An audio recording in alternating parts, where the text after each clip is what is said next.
আসসালামু আলাইকুম। সবাইকে জানাই শুভ সকাল। আশা করি সবাই ভালো আছেন।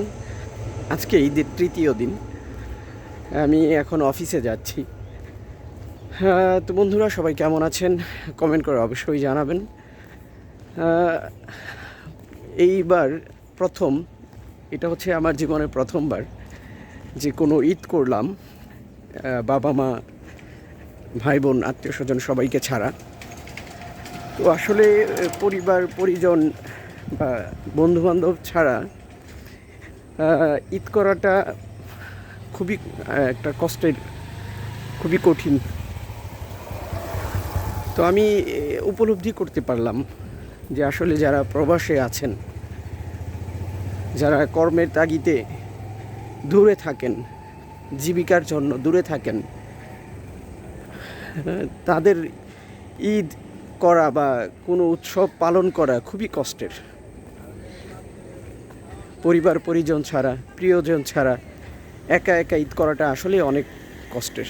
তো যাই হোক, ঈদ চলে গেছে, যেহেতু চাকরি করি, কর্মে নিয়োজিত আছি, এই জন্য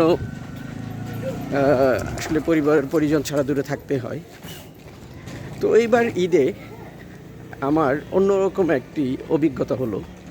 আমরা সবসময় টিভিতে দেখতাম বা শুনেছি, অনেক সময় দেখেছি, এখন আগের মতো মানুষজনের মন মানসিকতা নেই।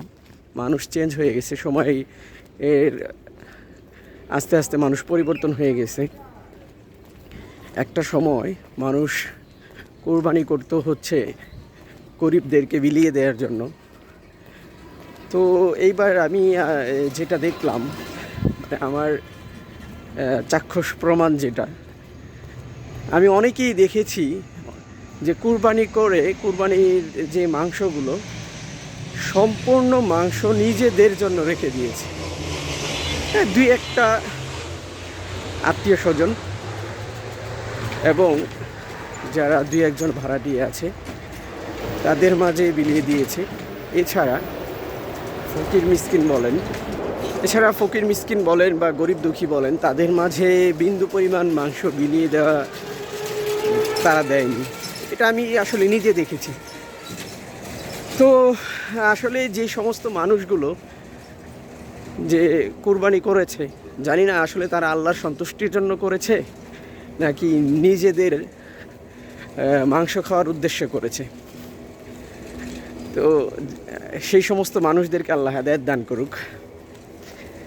আসলেই আমরা জানি কুরবানি হচ্ছে আত্মত্যাগ, যে কুরবানির মাধ্যমে আল্লাহর সন্তুষ্টি অর্জন করা যায়।